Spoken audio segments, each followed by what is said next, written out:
नमस्ते सभी का। आज हमारे वीडियो पे आप सभी का स्वागत है। आज हम जानेंगे नवरात्रि क्या है और हमें नवरात्रि कैसे मनानी चाहिए। तो आज हमारे साथ सोनू पंडित जी हैं और वो आपको बताएंगे नवरात्रि क्या है और कैसे मनानी चाहिए। बोलिए। नमस्कार। नवरात्रि क्या है? ये बहुत सुंदर प्रश्न है। नवरात्रि 9 रात्रि है। 9 रात्रि 9 शक्तियों की, भगवती दुर्गा की 9 शक्तियां, जिससे ये पूरा शासित है, चल रहा है और चलता रहता है। ये शक्ति पर्व है। नवरात्रि जो है, जैसे संसार के अंदर में, दुनिया में बहुत सारी रात्रियां अमोघ होती हैं। काल रात्रि, महारात्रि, मोहरात्रि, शिवरात्रि, नवरात्रि, ऐसे करके बहुत सारी रात्रियां, वो रात्रियां हैं जिन रात्रियों को, ऐसा नहीं कि दिन में कोई शक्ति नहीं होती है। रात्रि की शक्ति मतलब क्या? पर कहते हैं जब भगवती विचरण करती हैं, जब शक्ति विचरण करती हैं, तो वो काल को हरण करती हैं। काल क्या है? दुख, संकट, पीड़ा, रोग, कलेश, उसका हरण करती है, काल का हरण करती है। तो काल को हरण करने वाली देवी काल रात्रि जो है, वो नवरात्रि में रात्रि में विचरण करती हैं और उस विचरण से वो जो है इस संसार के सारे संकट, कलेश, दुखों को दूर करती हैं। रात्रि मतलब जागरण। दिन में आप भक्ति करो, रात्रि को जागरण करो। ऐसा नहीं 9 रात्रि को आपको जागरण करना है। जागरण कब करना है? कब जागना है? जागने का मतलब आपको पलंग से उठ करके नहीं जागना। जागने का मतलब क्या है? जागने का अर्थ होता है अंतर आत्मा की जागृति, भक्ति के प्रति जागृति, शक्ति के प्रति जागृति। आप जाग जाओ। आप सोए हैं, अभी हम तो सोए हैं, हमें अस्तित्व के बारे में नहीं पता, तो उसी अस्तित्व को जानने के लिए हम भगवती की उपासना करते हैं। ये होती है नवरात्रि। ये भाषा हुई शास्त्र सम्मत, जिसके अंदर में बहुत गूढ़ बातें हैं, जिसको हम इस छोटे से वीडियो में हम लोग शेयर नहीं कर सकते हैं। नवरात्रि वर्ष में 4 आती है। माघ मास में, आषाढ़ मास में। ये 2 नवरात्रि गुप्त होती हैं। ये तांत्रिक शक्तियों को प्रशस्त करने के लिए और तांत्रिक शक्तियों को जागृत, एक्टिवेट करने के लिए माघ मास की नवरात्रि और आषाढ़ मास की नवरात्रि को जागृत किया जाता है। माघ मास की नवरात्रि भगवती मातंगी, उच्चिष्ट चंडालिनी, श्यामला, राजमातंगी देवी के लिए, और आषाढ़ मास की नवरात्रि भगवती वाराही, प्रत्यंगिरा, छिन्नमस्तिका इत्यादि जो क्रूर देवियां हैं। क्रूर कहने का अर्थ मतलब ऐसी क्रूर नहीं, मतलब उग्र देवियां, उनकी हैं। बाकी चैत्र नवरात्रि और शारदीय नवरात्रि, ये दोनों नवरात्रियां जो हैं ग्रस्त लोगों के लिए मानी गई। लेकिन ये हुई लोकाचार की बातें। लेकिन कहते हैं हर नवरात्रि के अंदर में हर किसान अपने खेत में जो फसल बोता है, उस फसल को काटने का एक ऋतु आता है, जो माघ मास में, चैत्र मास में, आषाढ़ मास में और आश्विन मास में पड़ता है। जिस समय हमारे खेत में चावल, धान, जौ, चना इत्यादि जो लहलहाते हैं, उस समय किसान जो हैं उन चीजों को, उन अन्न को भगवती को अर्पण करते हैं। क्यों करते हैं? क्योंकि भगवती का एक स्वरूप शाकंभरी भी है। शाकंभरी नवरात्रि भी आती है पौष मास में। तो भगवती की नवरात्रि हर महीने में मानी जाती है, लेकिन कुछ विशेष है। माघ, चैत्र, आषाढ़, शारदीय और पौष। तो इन नवरात्रियों को भगवती की उपासना किसान अपने बीजों को, अपने खेत में पैदा हुए अन्न को अर्पित करके मनाता है। तांत्रिक लोग तंत्र शक्ति को जागृत करके मनाते हैं। गृहस्थ भगवती की भक्ति करके, उनको अपना सर्वस्व अर्पण करके भगवती से कृपा पाने के लिए प्राप्त करते हैं। माघ मास की नवरात्रि में छोटे छोटे बच्चे शिक्षा आरंभ करते हैं, अक्षर आरंभ मुहूर्त करते हैं कि उनकी शिक्षा उत्तम से उत्तम चले।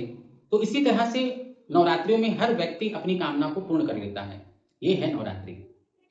विश्लेषण नवरात्रि का कोई नहीं दे सकता, क्योंकि भगवती के बारे में खुद ब्रह्मा जी 4 मुख से नहीं बोल सके, तो आम मनुष्य की तो शक्ति क्या। लेकिन ये नवरात्रि ऐसी होती हैं कि इन नवरात्रियों को अगर आप भगवती की उपासना करती हैं तो बहुत ही शुभ और बहुत ही उत्तम और बहुत ही प्रशस्त होता है जीवन में लाभ पाने के लिए।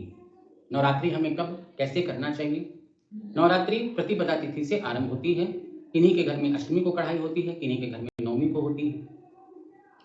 तो प्रतिपदा के दिन शुभ मुहूर्त में, शुभ चौघड़िया में या शुभ होरा काल में, और तीनों मिल जाए तो बहुत ही उत्तम है।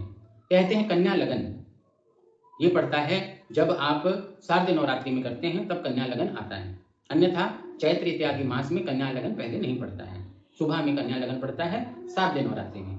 अन्य नवरात्रियों में आपको शुभ बेला देख करके, जिसमें विजय मुहूर्त हो या अभिजीत मुहूर्त हो या अच्छी चौघड़िया हो या अच्छी होरा काल हो, उस होरा काल में भगवती को जिस स्थान पर आप बैठाना चाहते हैं उस स्थान को अच्छे से पोछिए, अच्छे से गंगा जल का छिड़काव कीजिए। एक सुंदर से बाजूट पर, पाटे पर लाल कपड़ा बिछा करके भगवती की तस्वीर या मूर्ति की स्थापना कीजिए। सुंदर से एक स्थान को, जिस स्थान पे आपको कलश स्थापित करना है, वो शुभ मुहूर्त में आपको उस कलश के नीचे माटी और बालू दोनों का मिश्रण तैयार करके गेहूं और जौ उसमें बोते हैं। कलश के अंदर में सुपारी, हल्दी, पौड़ी, दक्षिणा, चंदन, रोली, चावल, दुर्बा, आम पत्र, पंचरत्न, सप्तमृतिका और पंचरत्न इत्यादि को डाल करके और सुंदर गंगा जल डाल करके, सुंदर अतर डाल करके कलश को स्थापित करें। उसके अंदर में आम पत्र स्थापित करें और एक सुंदर सा नारियल लाल वस्त्र से ढक करके उसको कलश पर स्थापित करें। ये उस शुभ मुहूर्त में करें जिस शुभ मुहूर्त में आप कलश स्थापित कर रहे हैं। कलश स्थापित करके आपके कुल अनुसार आप देवी की ज्योति लीजिए। भगवती की पूजा आपके ऊपर में है।